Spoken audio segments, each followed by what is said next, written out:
나누도록 하겠습니다. 아멘. 하나님 말씀 이 시간 보도록 하겠습니다. 에베소서 2장, 제가 갖고 있는 성경 신약 311페이지 있는 에베소서 2장 11절서부터 18절 말씀입니다.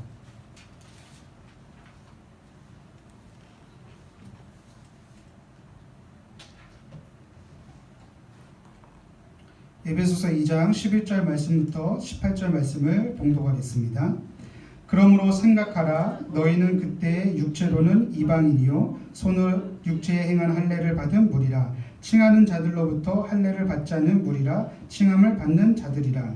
그때 너희는 그리스도 밖에 있었고 이스라엘 나라 밖의 사람이라. 약속의 언약들에 대하여는 외인이요 세상에서 소망이 없고 하나님도 없는 자이더니 이제는 전에 멀리 있던 너희가 그리스도 예수 안에서 그리스도의 피로 가까워졌느니라. 그는 우리의 화평이신지라 둘로 하나를 만드사 원수된 것 곧 중간에 막힌 담을 자기 육체로 오시고 법조문으로 된 계명의 율법을 폐하셨으니 이는 이 둘로 자기 안에서 한 세 사람을 지어 화평하게 하시고 또 십자가로 이 둘을 한 몸으로 하나님과 화목하게 하려 하심이라. 원수된 것을 십자가로 소멸하시고 또 오셔서 먼 데 있는 너희에게 평안을 전하시고 가까운 데 있는 자들에게 평안을 전하셨으니 이는 그로 말미암아 우리들이 한 성령 안에서 아버지께 나아감을 얻게 하려 하심이라. 아멘. 한번 따라 하실까요? 그는 우리의 화평이신지라. 화평이라는 말은 히브리어로 샬롬입니다. 샬롬. 또 헬라어로는 에이레네, 평강이라고 하는데요. 이것을 우리말로 굳이 번역하자면 안녕이라는 말과 비슷합니다. 우리가 매일 만나서 인사하지 않습니까? 안녕하세요, 안녕하십니까? 개인의 안녕, 사회의 안녕, 이게 다 무슨 뜻입니까? 바로 샬롬, 평강, 바로 이 화평이라는 뜻입니다. 필립 케네슨이라고 하는 이 한 학자가 열매 맺다라는 책을 썼는데 그 책은 성령의 9가지 열매를 기술한 책입니다. 이 책에서 저자는 화평이라는 개념에 대해 다음과 같이 소개합니다. 화평이라는 개념은 우리의 모든 관계에 스며있는 평안과 온전함과 조화의 상태를 뜻한다. 즉 대단히 사회적 성격을 갖고 있는 개념이다. 개인적인 차원에서 내면의 평화로운 상태를 성경이 말하는 샬롬이라고 볼 수 없다. 왜냐하면 성경이 말하는 샬롬, 화평은 마음의 평화뿐만 아니라 하나의 생활, 라이프 스타일 전체를 뜻하고 있기 때문이다. 그러니까 모든 관계, 내가 관계에 맺고 있는 사회적인 모든 관계망에서 평안과 온전함과 조화를 이루는 상태를 화평이라고 말하는 것입니다. 그런 의미에서 여러분 샬롬을 경험하고 계십니까? 화평을 지금 누리고 계십니까? 아마 쉽지 않습니다. 왜냐하면 우리의 모든 관계에 평안과 온전함과 조화의 상태를 누린다는 것은 굉장히 어려운 일이기 때문입니다. 왜냐하면 이 세상이 파괴되어 있기 때문입니다. 하나님이 지으신 최초의 에덴 동산, 그 세상은 그야말로 샬롬의 동산이었습니다. 모든 것이 완벽했어요. 뭐 다투거나 죽이거나 이런 상태가 없이요. 완벽하고 조화로운 상태였는데 인간의 죄로 말미암아 에덴 동산에서 쫓겨나고 그 뒤로부터 세상은 끊임없이 갈등하고 다투고 대립하는, 한마디로 하나님의 샬롬이 파괴된 세상이 되었습니다. 이렇게 말하면 좀 마음이 편하네요. 왜냐하면 내가 샬롬을 누리지 못하고 화평하지 못한 것이 세상 탓이기 때문이에요. 그런데 오해하지 마십시오. 이 세상이 왜 파괴되었느냐, 그 원인 제공은 인간에게 있습니다. 인간이 타락함으로 인해서 하나님이 창조하신 완벽한 샬롬의 공간, 화평의 공간이 깨져버린 것입니다. 결국 우리에게 죄가 존재하는 한 샬롬은, 화평은 경험할 수가 어렵습니다. 그래서 우리에게 성경이 말하고 있는 것입니다. 그는 우리의 화평이신지라. 예수님이 우리의 화평이십니다. 할렐루야. 한번 따라 하실까요? 예수님이 우리의 화평이십니다. 우리의 화평이신 예수님을 통해서만이 우리는 하나님의 샬롬을 경험할 수 있습니다. 또한 그 샬롬의 공동체로 하나님은 교회를 세상에 보내신 것입니다. 온갖 갈등과 대립과 다툼과 전쟁이 난무한 이 세상에서 교회는 화평의 공동체로 존재해야 합니다. 샬롬의 공동체는 바로 이 교회로 부름받았다는 사실을 기억해야 합니다. 그렇다면 우리가 어떻게 화평의 공동체, 진정한 샬롬을 이루며 살아갈 수 있을까요? 첫째로 따라서 합니다. 그리스도의 피로 가까워져야 한다. 자, 그리스도의 피로 가까워져야 한다. 무슨 뜻입니까? 우리 본문 13절을 다 같이 화면을 보시면서 읽어보겠습니다. 시작. 이제는 전에 멀리 있던 너희가 그리스도 예수 안에서 그리스도의 피로 가까워졌느니라. 그리스도의 피로 가까워졌다. 아까 말씀드렸던 것처럼 우리의 화평, 샬롬이 깨어진 근본적인 문제는 우리의 죄 때문이라는 것이에요. 그렇다면 근원적으로 이 죄의 문제를 해결하지 않는 이상 우리에게 샬롬, 화평은 이루어지지 않습니다. 우리의 죄의 문제를 근본적으로 해결할 수 있는 방법은 유일하신 예수 그리스도의 피, 그 보혈을 통해서만이 죄의 문제를 해결할 수 있다는 것입니다. 아멘. 그렇다면 우리가 예수 안에서 그리스도의 피로 가까워졌느니라. 무엇과 가까워졌다는 뜻입니까? 그 실마리, 그 단초를 본문 12절이 제공하고 있습니다. 우리 화면을 보시면서 본문 12절을 다 같이 읽어보겠습니다. 시작. 그때 너희는 그리스도 밖에 있었고 이스라엘 나라 밖의 사람이라 약속의 언약들에 대하여는 외인이요 세상에서 소망이 없고 하나님도 없는 자이더니, 하나님도 없는 자이더니 이제는 그리스도의 피로 가까워졌다. 하나님도 없는 자, 이게 힌트죠. 너희가 전에는 하나님도 없는 자였는데 이제는 예수 안에서 그리스도의 피로 가까워졌다. 그러니까 우리는 예수 안에서 그리스도의 피로 하나님과 가까워진 것이에요. 그 하나님과 가까워질 때 우리는 샬롬을 경험할 수 있고 화평을 이룰 수가 있습니다. 우리가 샬롬과 평화를 누리기 위해서 무엇보다 하나님을 가까이 해야 한다는 것이에요. 어떻게 가까이 합니까? 예수 안에서 그리스도의 피로 가까워진다. 우리가 샬롬의 축복, 화평의 축복을 누리기 위해서 하나님을 가까이 해야 하는데 그 하나님을 가까이 하는 데서 가장 필요한 것이 예수 그리스도의 피, 보혈의 능력을 의지하는 것입니다. 아멘. 우리가 잘 아는 보혈 찬송의 가사가 다 이 주제예요. 주의 공로 의지하여 주께 가오니 상한 마음을 고치시고 구원하소서. 그러니까 예수님의 보혈을 의지해서 하나님 앞에 가까이 가는 것입니다. 나 예수 의지함으로 큰 권능 받아서 주님께 구한 모든 것 늘 얻겠습니다. 예수님을 의지해서 주님께 나아간다. 하나님께 나아간다는 거예요. 우리가 잘 알고 있는 복음성가 보혈을 지나, 보혈을 지나는 이 하나님 앞에 가까이 간다는 것을 아주 대놓고 고백하는 것이죠. 보혈을 지나 하나님 품으로, 보혈을 지나 아버지 품으로. 예수님의 피를 의지해서 하나님 앞에 한 걸음씩 한 걸음씩 간다는 것입니다.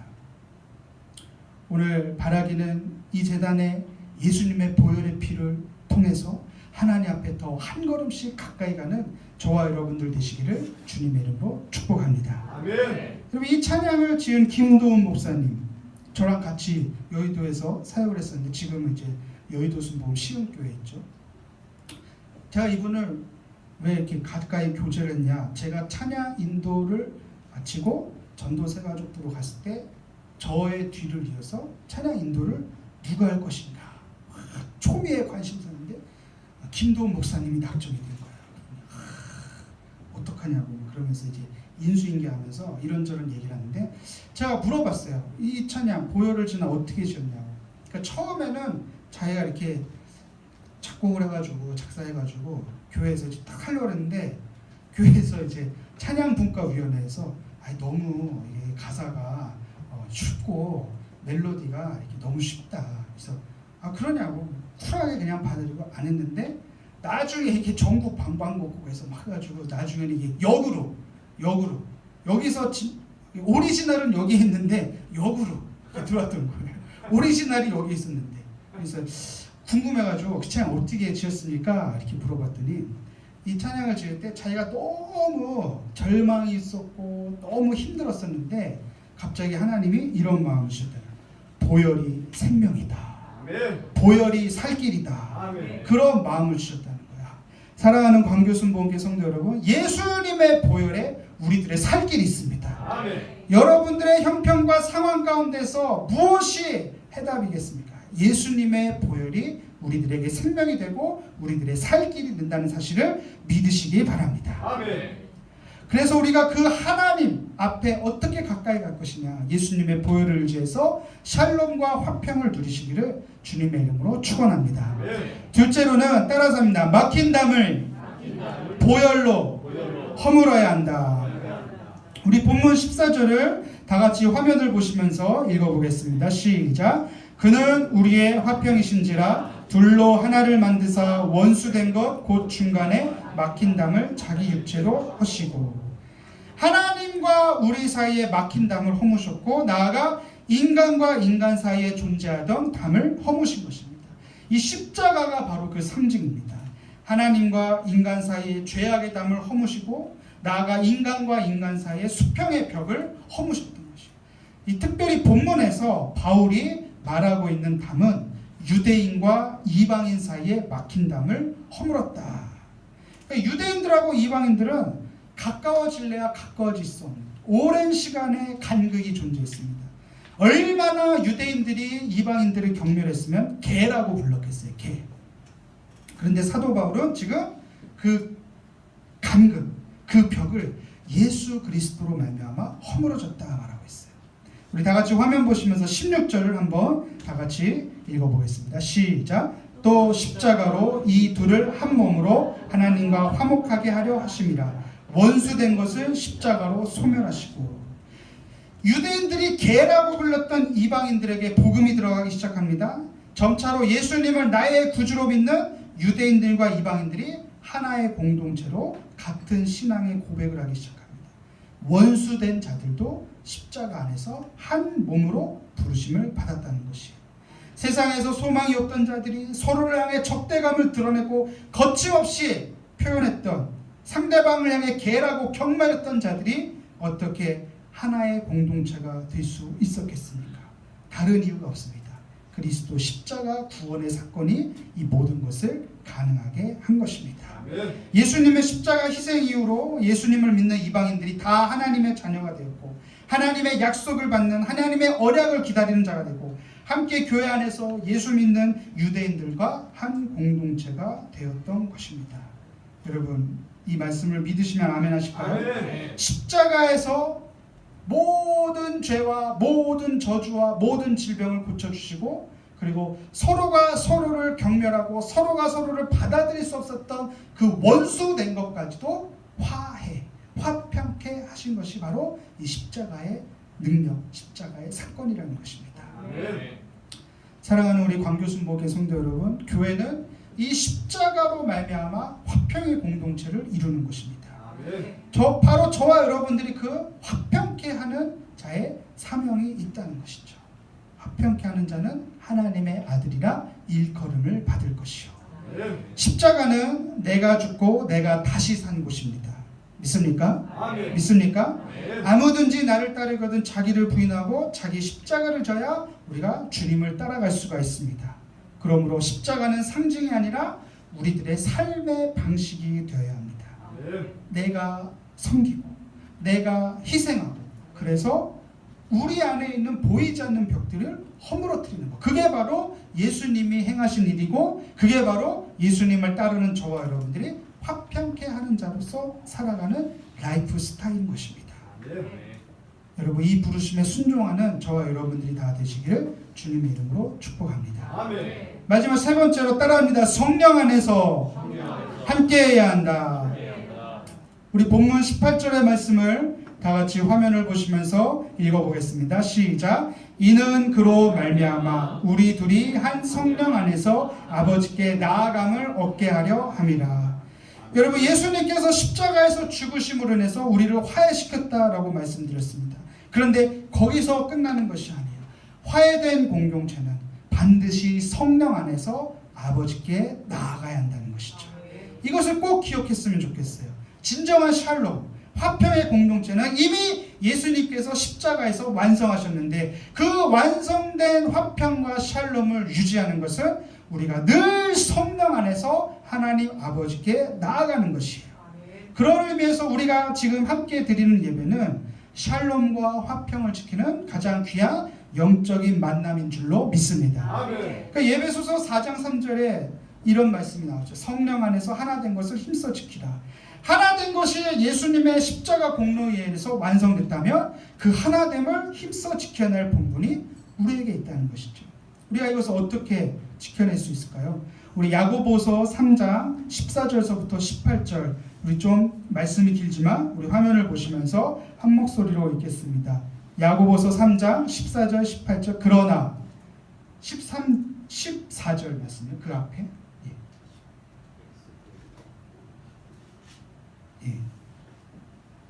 그는 이게 아닌데 야고보서 3장 14절 뒤로 더 나고 뒤로 더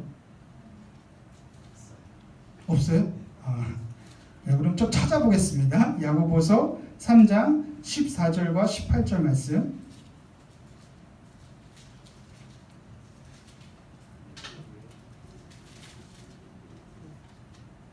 다 찾으셨습니까? 다 찾으셨으면 아멘 하실까요? 네, 야고보서 3장 14절부터 18절 말씀 다 같이 한 목소리로 읽겠습니다. 시작. 그러나 너희 마음속에 독한 시기와 다툼이 있으며 자랑하지 말라. 진리를 거슬러 거짓말하지 말라. 이러한 지혜는 위로부터 내려온 것이 아니요 땅 위의 것이요 정욕의 것이요 귀신의 것이니 시기와 다툼이 있는 곳에는 혼란과 모든 악한 일이 있음이라. 오직 위로부터 난 지혜는 첫째 성결하고 다음에 화평하고 관용하고 양순하며 긍휼과 선한 열매가 가득하고 편견과 거짓이 없나니 화평하게 하는 자들은 화평으로 심어 의의 열매를 거두느니라. 아멘. 여기 나타난 말씀 가운데 우리가 다투고 시기하고 혼란하고 모든 악한 것들은 위로부터 내려온 것이 아니에요. 땅 위의 것이요 정욕의 것이요 귀신의 것이라고 말합니다. 다시 말해서 우리가 자꾸 대립하고 갈등하고 다투고 싸우고 나뉘어지고 이런 모든 것들은 결코 성령의 역사가 아니라는 것이에요. 심지어는 그것이 귀신의 역사라고 야고보서 기자는 경고하고 있습니다. 성령의 역사는 하나됨에 있습니다. 다투고 싸우는 것은 결코 성령의 역사가 아닙니다. 우리가 힘써 하나됨을 지켜야 되는데 이때 필요한 것이 화평과 관용과 양순과 긍휼과 선한 열매입니다. 더욱 중요한 것은 화평으로 심어 의의 열매를 거둔다. 적어도 야고보서 기자는 우리에게 심고 거두는 법칙을 말할 때 무엇으로 심으라? 화평으로 심으라라고 말하고 있습니다.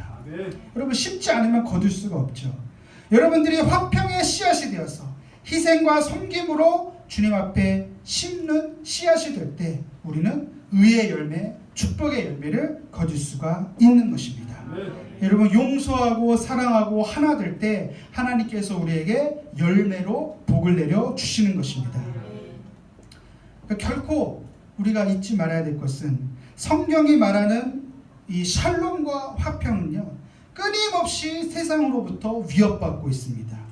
우리가 살고 있는 이 시대는 샬롬과 화평이 정말 거리가 먼 그런 시대에 우리는 살고 있습니다.